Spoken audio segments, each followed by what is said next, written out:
On my recent video asking for some requests for the month of April, there were some people who were referencing my recent playthrough of Joy Division's Unknown Pleasures, which is an amazing album, which I've now listened to multiple times all the way through since reacting to it. They were suggesting some more post-punk music that I might enjoy. So, yeah, this is one such group. This is called See No Evil by the band Television, which is the first track off the album. What's the name of the album? Marquee Moon. All right. Yeah, if you're new to the channel, hi, my name is Daniel, and here we react to music, and that's all you need to know. Let's get into it. 3, 2, 1.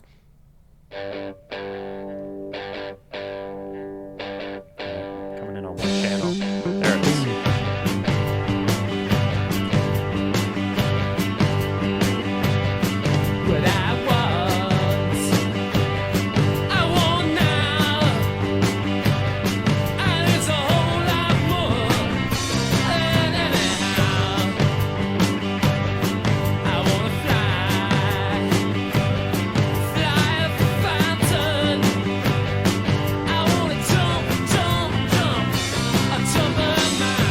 I like the energy of it.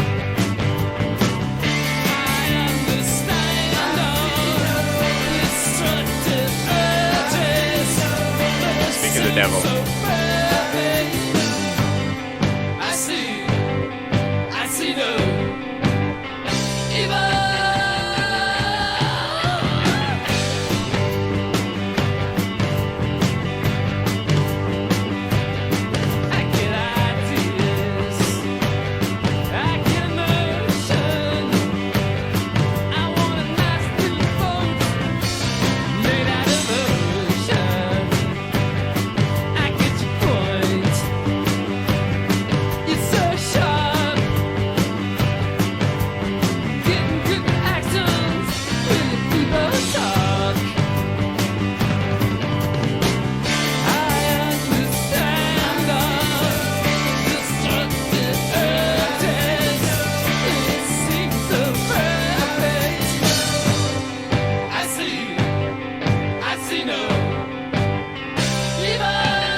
That's cool.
Probably pause it at least once.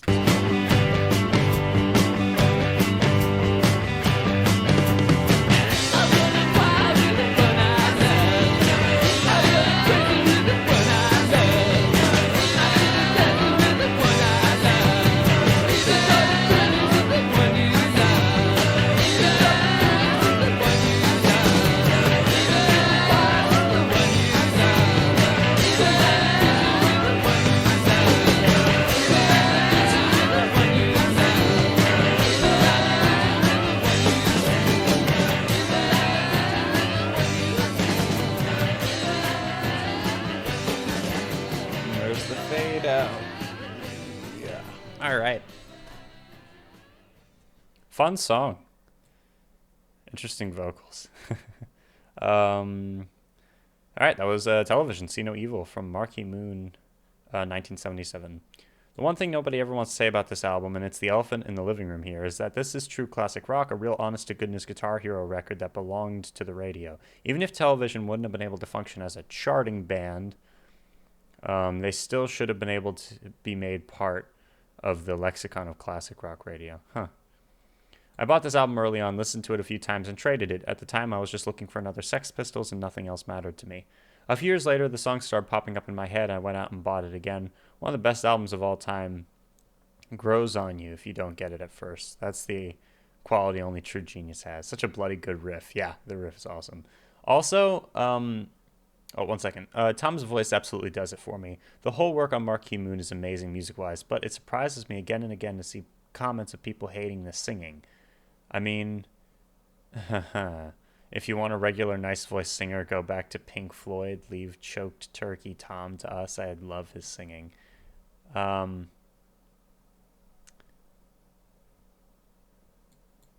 mean, I love the vocals on Pink Floyd, but like, is Pink Floyd like conventionally incredible singers like what you would hear on, I don't know, or like the classically trained type of singers? I don't think that they are. Don't get me wrong, they're incredible vocalists, and I care way more about personality and vocals than I do about like anything else when it comes to vocal stuff. Anyway, all right. Um, Plus, I'm like, you know, I'm very forgiving of things like that. If you wrote your own song, wrote your own lyrics, wrote your own music and stuff like that, then do it however the hell you want. All right, See No Evil is the first song off their debut album Marquee Moon. It features, yes, I noticed that the melody part of the guitar was very unique sounding and really added another layer to the song that I don't hear in some other like punky or music that I listen to. It features impressionistic lyrics and a focus on guitar arpeggios to create melody in the guitar part. The song discusses the morality of one's actions through the lens of the Asian tale of three monkeys who see no evil, hear no evil, and speak no evil. Yeah, all right. Let's take a look at the lyrics really quick. What I want now, and it's a whole lot more than anyhow. I want to fly a fountain. I want to jump on a mountain. Impressionistic. The narrator has desires for certain things, perhaps money, lust, or power, and those desires cannot simply be ignored with a phrase that changes the topic, like, anyhow. Furthermore, these urges have to be satiated quickly and could lead to hasty decisions to satisfy these imposing desires. This is similar to people who suffer from addictions. This could even be talking about addiction, where physical addictions can cause actual symptoms if their addiction is not supplied within a certain time frame. These seemingly unimportant phrases give a specific to the urges experienced by the narrator. Notice how fantastical both are. Fly a fountain. One cannot fly on a fountain or jump over a mountain, and apart from both rhyming, these could also present being free, as flying generally does. Jumping a mountain is similarly doing something impossibly difficult in a single movement. And the urges are unrealistic in nature and could be nigh grandiose. I understand all destructive urges, but it seems so perfect. I see no evil. The singer understands how controlled they are by the urges and how unrealistic they are, but is still captivated by the seeming beauty or power with them.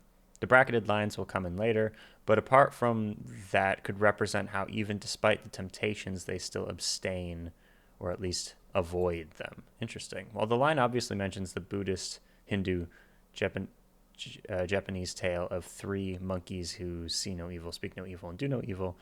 However, it's important to note in Western culture, it's used as a synonym to turning a blind eye or ignoring impropriety. The narrator could be affirming the Buddhist thought of not exposing himself to these evils, but seeing as he's clearly tempted by them and notices them, it could be more likely that he's ignoring the impropriety around them or the immorality or whatever. I get ideas. I get a notion. I want a nice little boat made out of ocean. I get your point. You're so sharp, getting good reactions with your evil talk. Idleness is the devil's workshop and leads to sometimes ridiculous fantasies. This is sort of parallel to the first verse wherein the narrator wants to do impossible things. These lines focus on desiring impossible goods. In this case, a boat made out of brine. Also, one more thing to note, the lines I get a notion and made out of the ocean rhyme. Yeah, duh. The narrator sings the line, "You're so sharp," in a sarcastic way, denoting whoever the you is because they're acting unbearable in proving their point. They're boorish and incorrigible, if you catch my meaning. The next two lines further tell us that this person seems to talk about evil in a way to get a reaction. The person's being purposefully iconoclastic? Is that iconoclastic? Hopefully that's how you pronounce that. Solely for the general notoriety it brings. This could also be someone denouncing something as evil or saying it is ever present in society. The lines aren't clear, but whatever is being said, it isn't being said necessarily because the person truly believes it, whether they want to prove a point or get a reaction or even both from whoever listens. Interesting. Then just a repeat of the chorus, and then we come to "Don't say unconscious, no, don't say doom. Well, if you've got to say it, let me leave the room, because what I want now. There's a whole lot more than anyhow. Get it?" So they're saying, don't spell out my fate. Don't tell me I'm wrong in this. I know what I want. If you've got to say this, leave the room. Unconscious is a strange word and denotes an act of violence, or at least has negative connotations. What? Unconscious just means not conscious, like asleep, whatever. I don't think it necessarily denotes acts of violence. Likewise, doom is obviously negative, as doom is a feeling of which destruction is imminent. The singer doesn't want to hear negativity, or perhaps the consequences of what could be those evil urges. The narrator would go so far as to walk away from hearing those aforementioned consequences of evil as opposed to confronting them. There's a lot of narcissism to be had here. Essentially, the narrator puts themselves above consequences of actions they commit, as opposed to listening to them. An alternative viewpoint of the song, which counts on the narrator actually rejecting those evils, denotes that the narrator could also just not like hearing nihilistic thoughts. They want to indulge in what could be considered evil desires. Yeah, all right. So this is just reiterating what we've already read. And then we come to the outro. I love running wild with the one I love. I love running crazy with the one I love. I'm going to keep on dancing with the one I love. You control the feelings of the one you love. You feed the fires of the one you love. You combine fusion with the one you love. Pull down the future with the one you love. Pull down the future over and over and over again. What a strange outro. I like it, though. It adds another layer to the song, and almost like a relationship one. The narrator lets go of their existential worries and goes wild and crazy with someone they love. Throughout this, secondary lines seem to suggest that by focusing on love and those human connections, we can avoid the issues about morality to an extent, because what's more important than the one that you love? Our words and actions impact people we love as they are close to us, and we can give them love, fuel them for tough times, and you can combine both with the one you love to make something more than the sum of your parts. Most importantly, when the curtain of future is upon you, it's a whole lot easier to pull it down to the present with company. What an interesting song. All right, that was See No Evil by the band Television. Thank you to the people who requested it. I enjoyed the track. It was a fun track. And I hope you're having an awesome day. Stay tuned for more videos, and if you're new to the channel, consider subscribing. And rock on, my friends. I'll see you soon.